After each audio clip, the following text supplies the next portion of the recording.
This is the Vasa ship, the one that was supposed to be the most powerful and advanced warship of its time, but ended up at the bottom of the sea less than a mile from the harbor, in one of the biggest fails in naval history. And that's our story for today. In the early 17th century, Sweden was a major European power, ruled by the mighty King Gustavus Adolphus, a king who, like any other king, wanted to show off his power and strength to the world. And one of the most popular ways to do that back then, having an impressive and intimidating navy.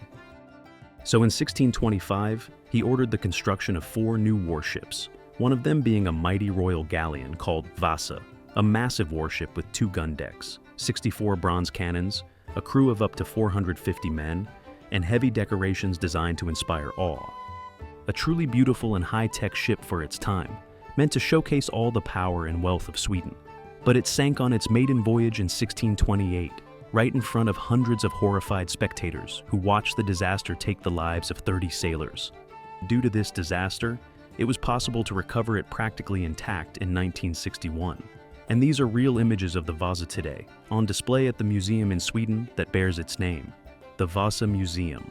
But how did this ship, which is now considered the best preserved 17th century ship in the world, end up at the bottom of the sea just minutes after it launched? Well, it can be said that it was the victim of a bunch of design flaws and, more than anything, the vanity of its king, who demanded so much ornamentation on the upper decks and meddled so much in the design that, well, you already know how that turned out. But to really get it, we need to go back to when it was being built. The order to build the ship came from King Gustav in 1625, and along with it came a bunch of design specs dictated by him, even though obviously he knew nothing about shipbuilding. He asked for measurements that were way bigger than what was usual for warships back then, which made the job way harder for the 400+ workers building it. But as you can imagine, nobody dared to argue. Construction of the ship began in 1626. It measured 226 feet, 69 meters, from stern to bow, had 3 masts capable of carrying up to 10 sails, reaching a height of 170 feet, 52 meters, and weighed around 1,200 tons. It was an absolute beast. Another interesting detail is that ships at the time were still built entirely out of wood, and this one used a lot of wood. It's estimated that the equivalent of 40 acres of trees was used, 16 hectares, mostly northern oak, a very tough and durable type of wood. Some of the beams were steamed and slowly bent into shape before the heavy wall planks were added. The ship's decoration was another standout feature. As you can see, it was fully decked out with wooden carvings representing gods, demons, kings, knights, and strange animals, all crafted in different workshops. These figures symbolize power and bravery, but they were also meant to intimidate the enemy, as if this beast with 64 cannons wasn't already intimidating enough. And this is where the problems with the project started to show. These decorations were added gradually during construction, at the request of King Gustav, who wanted the carvings to tell all kinds of stories, including ones about his own family. The problem was that they were really heavy, and they began to shift the ship's center of gravity upward, making it unstable. A ship's stability depends on a delicate balance between 2 key points: the center of gravity, an imaginary point where the entire weight force acts downward, and the center of buoyancy, an imaginary point where the buoyant force acts upward. When wind or waves tilt the ship, the center of buoyancy shifts toward the submerged side that's displacing more water. This creates a horizontal distance between it and the center of gravity, generating torque that pushes the ship back to an upright position. That's basically why it doesn't just tip over. But things get tricky when the center of gravity is too high. In that case, when the ship tilts, the distance between the weight and buoyancy forces is smaller, which means less torque to bring it back to balance. This makes the ship unstable and more vulnerable to wind and waves. The Vasa's stability problems got even worse when 64 bronze cannons were installed across 2 gun decks, adding 100 tons of weight, about 220,000 pounds, high up on the ship. Originally, the plan was to have just 1 deck with 36 cannons. That changed when the king heard that the neighboring Danes were planning to build a 2-deck warship. And, well, you can guess what happened next. He immediately ordered that the Vasa be upgraded to 2 decks. No one dared to argue, even though no one really knew how to pull it off. This brings us to an important engineering lesson: the value of calculations. When the Vasa was designed in 1626, ships were mostly built based on the accumulated experience of the shipbuilders through trial and error. There were no mathematical methods available yet to predict a ship's stability before construction, No way to determine the center of gravity or center of buoyancy on paper. So, when the king demanded an extra gun deck, twice the number of cannons, and enough carvings to tell his whole family's story across the upper structure, the design drifted far beyond the builder's experience. But, of course, they couldn't exactly say that to the king.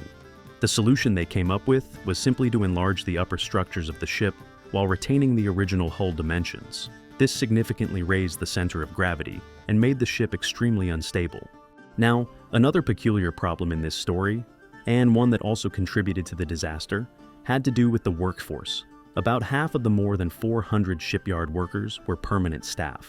Most of them were Swedish and Finnish, along with a few from the Baltic states. So far, so good. The key difference was in the other half of the workforce, made up of foreign workers who came only during the warmer months, mainly from Germany and the Netherlands. This situation ended up creating two separate work crews who not only spoke different languages, but were also trained in different shipbuilding traditions, and most problematically, used two different measurement systems. The result? You can actually see it in the ship's asymmetry. The port side, on the left, is noticeably larger than the starboard on the right. And speaking of the shipbuilders, yeah, things only got worse. A year before the ship was completed, the lead designer died, taking much of the experience and key information with him. Yep, when it rains, it pours. Considering that ship designs weren't very well documented at the time, and that this one, in particular, was constantly being changed by the king, they had yet another major problem on their hands. Now, add to all of this the constant pressure from the king to finish the project quickly, since the Swedish Navy had lost 10 warships in 1625, and you've got the perfect recipe for disaster. When construction of the Vasa was finally completed in early 1628, the ship's captain even conducted a basic stability test. To get a sense of how the vessel would respond to yawing, he ordered 30 sailors to run back and forth across the weather deck. The test was interrupted when the ship rolled so violently that the captain feared it might capsize right there in the harbor. I think that's when he realized just how much trouble he was in. One solution they tried was to add more ballast, loading stones into the bottom of the hull, but even 120 tons of it, nearly double the usual amount, still wasn't enough to stabilize the ship.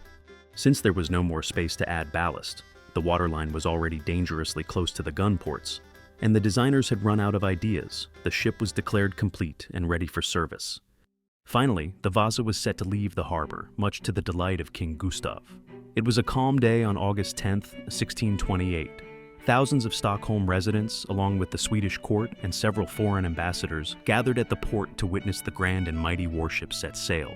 The Vasa's sails were then unfurled, the gun ports opened, and the cannons displayed for a ceremonial salvo. And slowly, the grand warship sailed out of the harbor into the calm waters of Stockholm. Soon, the ship began to catch gusts of wind that made it sway and surely got the captain's heart racing until a stronger gust suddenly pushed it hard to port. The asymmetric side, remember? Water began pouring in through the open gun ports and the Vasa sank within minutes, settling 105 feet below the surface.